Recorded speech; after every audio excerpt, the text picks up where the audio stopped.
Hello guys, last వీడియోలో మనం చూసాం కదా వ్యాలెన్సీ బ్యాండ్ అంటే ఏంటి, కండక్షన్ బ్యాండ్ అంటే ఏంటి, ఫార్వర్డ్ ఎనర్జీ గ్యాప్ అంటే ఏంటో చూసాం కదా. ఇప్పుడు ఈ వీడియోలో అసలు ఇన్సులేటర్కి, సెమీ కండక్టర్ అండ్ కండక్టర్స్కి ఫార్వర్డ్ ఎనర్జీ గ్యాప్ ఎంత ఉంటుందో చూద్దాం. సో వ్యాలెన్సీ బ్యాండ్ ఇది ఇన్సులేటర్కి అనమాట.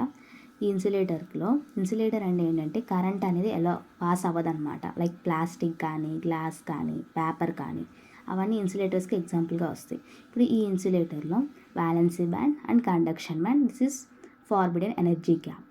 సో ఇన్సులేటర్లో మనకు అసలు కరెంటే పాస్ అవ్వదు కాబట్టి ఈ ఫార్వర్డ్ ఎనర్జీ గ్యాప్ అనేది ఎక్కువగా ఉంటుంది. అంటే ఇక్కడ చూడండి, ఇన్సులేటర్కి ఫార్వర్డ్ ఎనర్జీ గ్యాప్ ఎంత ఉంటుందంటే 6 ఎలక్ట్రాన్ వోల్ట్స్.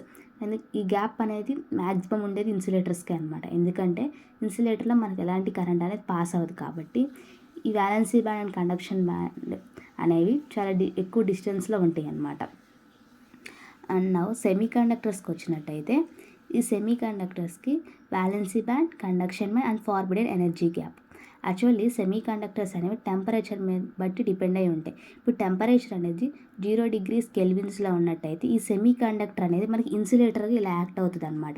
అదే టెంపరేచర్ రైజ్ అయ్యే కొద్దీ, అంటే టెంపరేచర్ రైజ్ అయితే ఈ వ్యాలెన్సీ బ్యాండ్లో ఉన్న ఎలక్ట్రాన్స్ అనేవి కండక్షన్ బ్యాండ్లోకి వెళ్ళి మనకి కరెంట్ అనేది జనరేట్ అవుతుంది.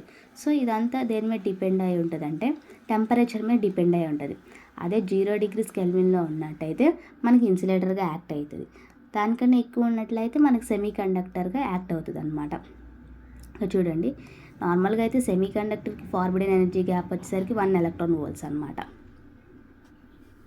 And next one is conductors. ఈ కండక్టర్స్లో ఉన్న కరెంట్ మనం కంట్రోల్ చేయలేం. సెమీ కండక్టర్లో ఉన్న కరెంట్ అనేది మనం కంట్రోల్ చేయొచ్చు బేస్డ్ ఆన్ టెంపరేచర్ని బట్టి. కండక్టర్లో మనం కరెంట్ అనేది కంట్రోల్ చేయలేం కాబట్టి ఇక్కడ చూసినట్టయితే valency band and conduction bands అనేవి 2 ఓవర్లాప్ అయిపోయి ఉంటాయి అన్నమాట. మనం కరెంట్ అనేది కంట్రోల్ చేయలేం. అందుకే మనం ఎక్కువ సెమీ కండక్టర్ డివైజెసే యూజ్ చేస్తాం అనమాట కండక్టర్స్తో కంపేర్ చేసుకుంటే. సో మనం సెమీ కండక్టర్స్ యూజ్ చేసుకుంటే మనం స్విచ్లా యూజ్ చేసుకోవచ్చు. అంటే ఆఫ్ స్విచ్ ఎలా, టెంపరేచర్ 0 kelvinsలోనే మనం ఆఫ్ స్విచ్గా యూజ్ చేసుకోవచ్చు కదా. అంటే ఎక్కువ మనం యూజ్ చేసే సెమీ కండక్టర్సే అనమాట కండక్టర్స్తో పోలిస్తే. సో ఇక్కడ చూస్తే వ్యాలెన్సీ బ్యాండ్, కండక్షన్ బ్యాండ్ అనేవి ఓవర్లాప్ అయి ఉంటాయి. దీనికి ఫార్వర్డ్ ఎనర్జీ గ్యాప్ ఏముండదు అనమాట. That's it's about valency band and conduction band on insulators, semi conductors and conductors.